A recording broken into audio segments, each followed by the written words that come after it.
বন্ধুরা, আমরা সবাই হয়তো দেখেছি ওসমান হাদি ভাইয়ের যে দুর্দশা, এটা সত্যিই কারোর জন্য কাম্য নয়। একজন মেধাবী মানুষকে এভাবে সরিয়ে দেওয়ার চেষ্টা কোনো সভ্য সমাজের পরিচয় হতে পারে না। দুঃখের বিষয়, আমাদের দেশে এটা যেন ধীরে ধীরে একটা নীতিতে পরিণত হয়েছে। যে মানুষটা ভাবতে শেখে, যে মানুষটা দেশের জন্য ভালো কিছু করতে চায়, যার ভেতরে সৎ উদ্দেশ্য জেগে ওঠে, তাকেই কোনো না কোনোভাবে থামিয়ে দেওয়া হয়।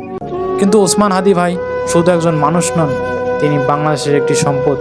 আর এমন সম্পদ সবসময় আসে না, এগুলো আসে যুগে যুগে।